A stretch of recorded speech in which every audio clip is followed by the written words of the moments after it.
great to be with you. Well, very good. Today I'd like to talk in the news, and North Korea's been in the news, and we've talked about that. And we here in Texas have actually had a little experience with hurricanes, but things are settling down now. And of course, now Florida is going through this problem of excessive rainfall and wind. But anyway, what I want to talk about today is something that is almost getting boring right now because nobody seems to really care. It's in the news and people worry a bit about it, and that is the budget deficit and the national debt and the debt limit.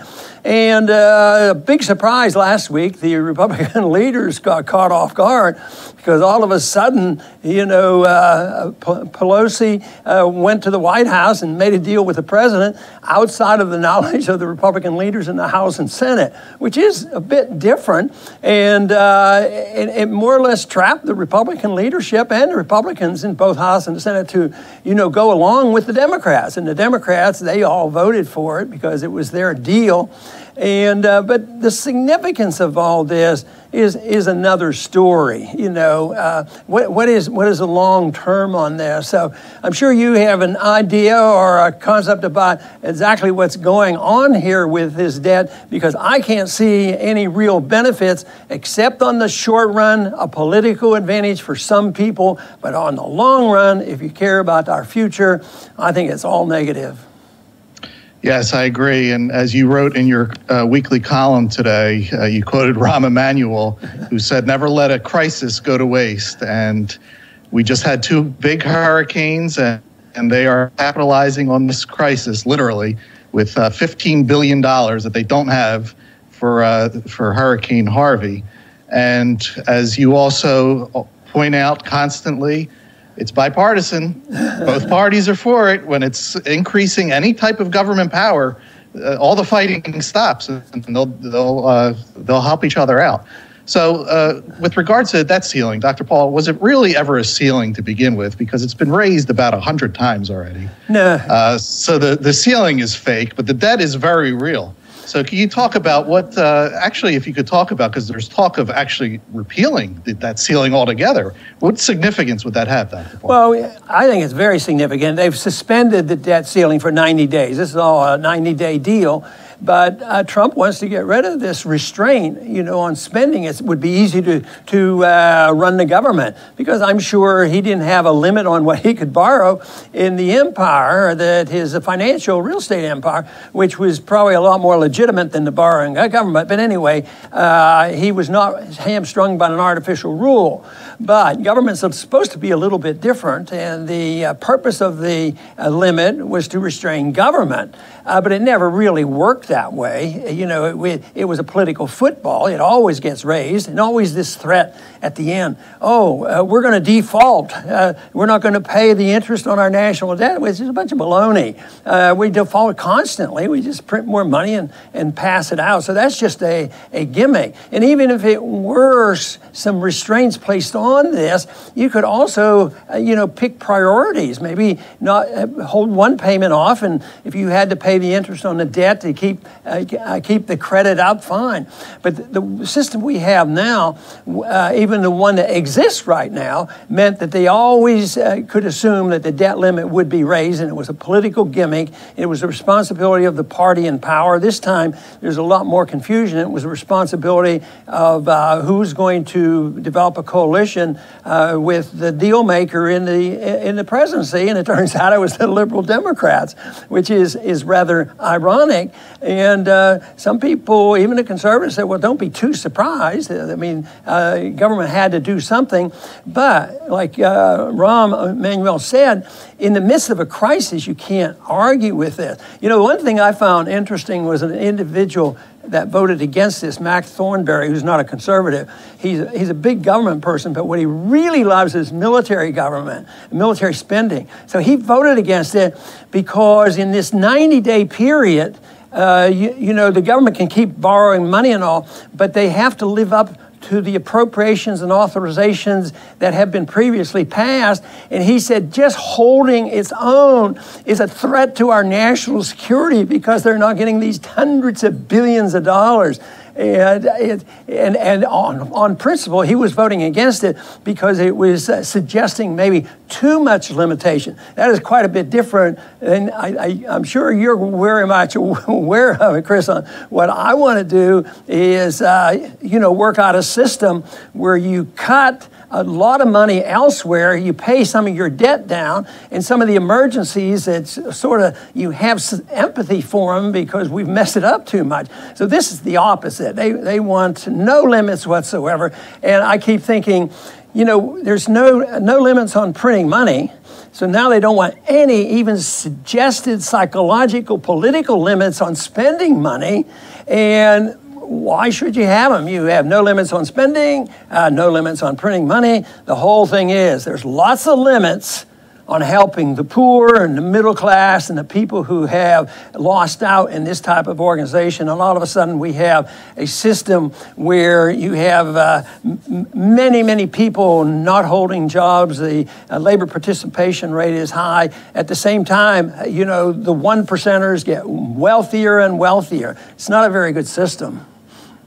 Yes, and just to add to what you're saying there about no limits on printing money, what you're referring to is when the Fed, they used to tell us there was an M3 money supply, and they said, you know what, we're not going to tell you anymore.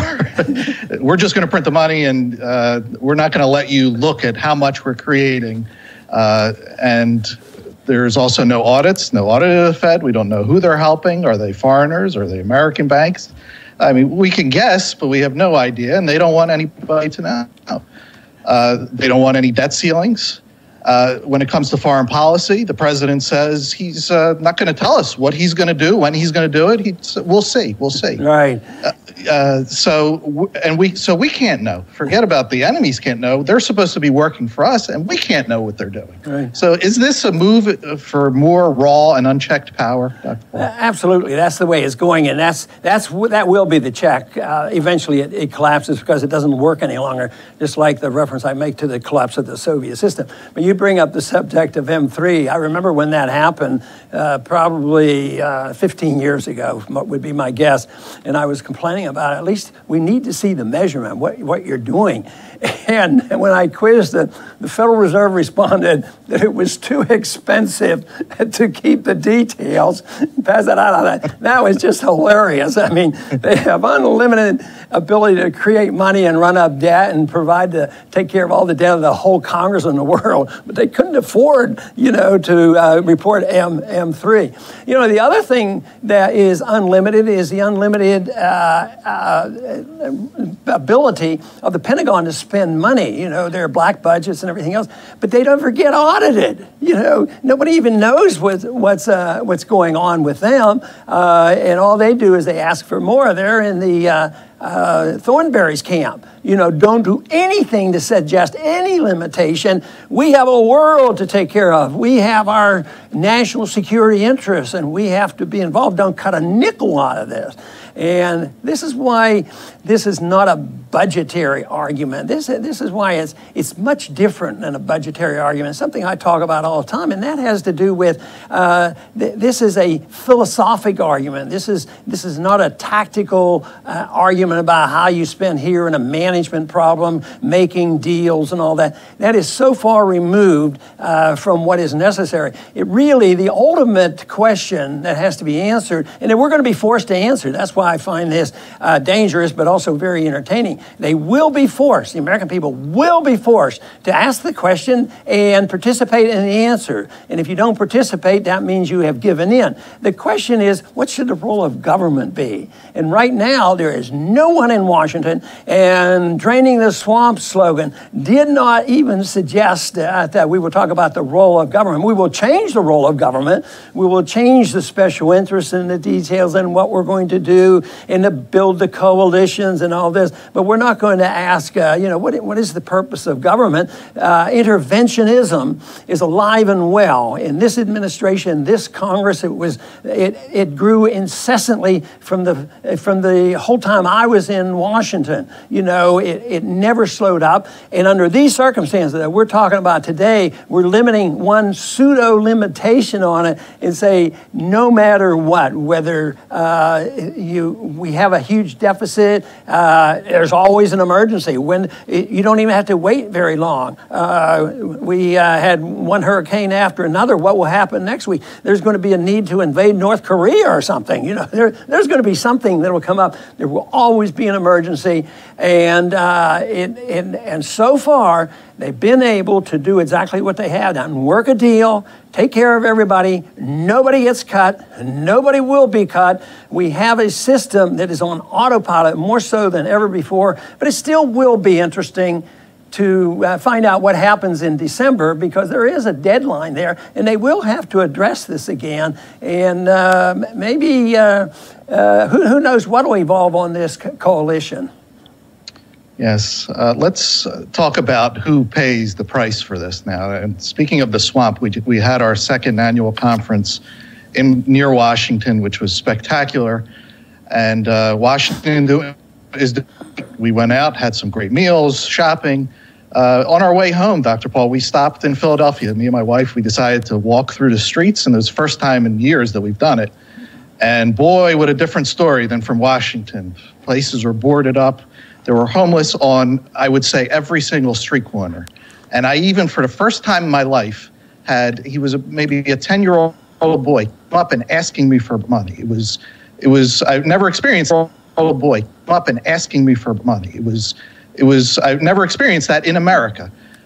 So Dr. Paul, please explain how the middle class is getting squashed by this unchecked power that we're talking about today. Yes, and that is going to continue. But there was a pretty astute prediction made by Mises many, many years ago, because he made this point, and I'm sure the other early Austrian economists made the same point, but I remember reading it in Human Action, and he said that if you destroy a currency, a sound currency, which was the restraining instrument on spending, because you can't print gold, so there would be always restraints. You'd have to ask the people for the money, because you'd have to through taxation and all.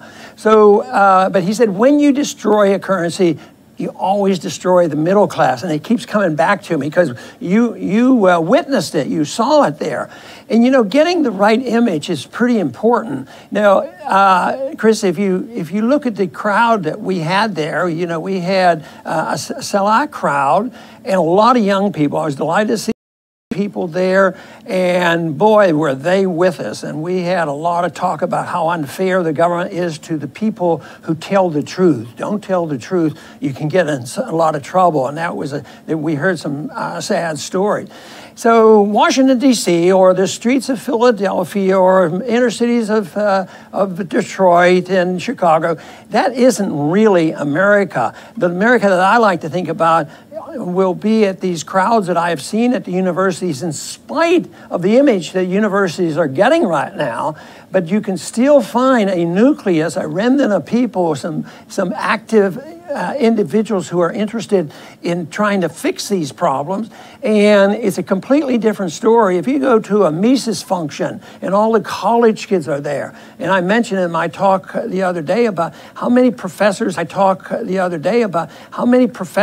been, encouraged to go through the Mises Institute.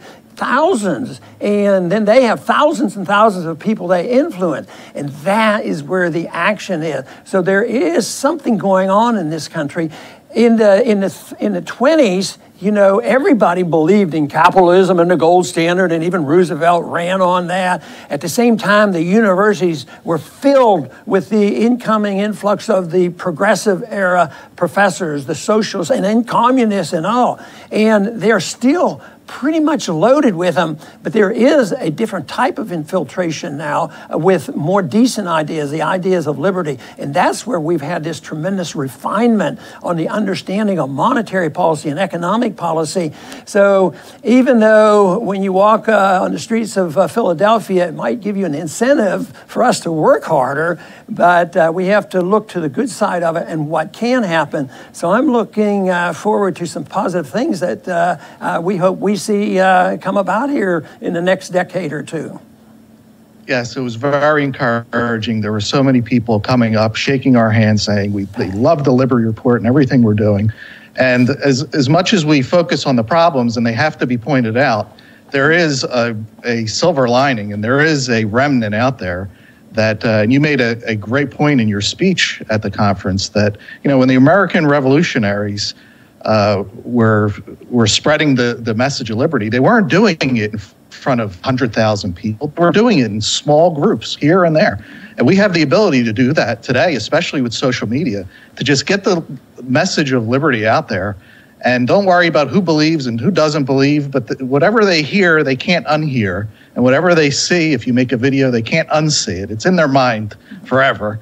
So I think we do have a way out of this, as bad as it is. And if you could close the show, giving our viewers a positive message to be optimistic despite this unchecked power that is streaming right at us. Very good, Chris, and I want to thank you for being our co-host today, and I'll be back talking with you soon. But I want to just mention to our viewers and follow up on exactly what Chris was saying, because without some hope and some optimism, you might as well go hide yourself in a hole. The other thing, though, that I think is neat about it, and we sensed this at our meeting in Alexandria, and that is that when you meet people that have the same concerns and same interests, and because they have this sense that they're all by themselves and they're with other people, and I said this very often on college campuses, that yes, it's hard work. It's hard work. You have to study and organize and campaign and do all this, but you have to have some fun doing it.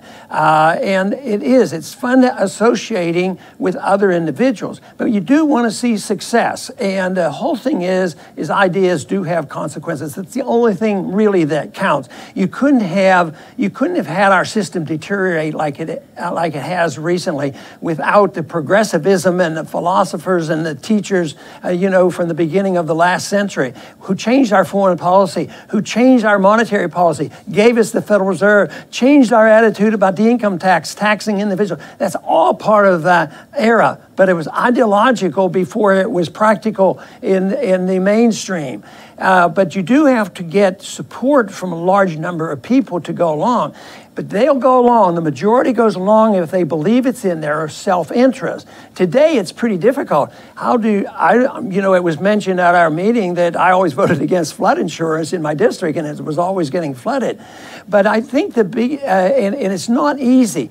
You have to show people that their interests are best served in liberty, and that just being dependent on government is a negative. And now that's all we're seeing now, the consequence of big government, the failure of big government. And yet there is a much louder clamor for bigger government.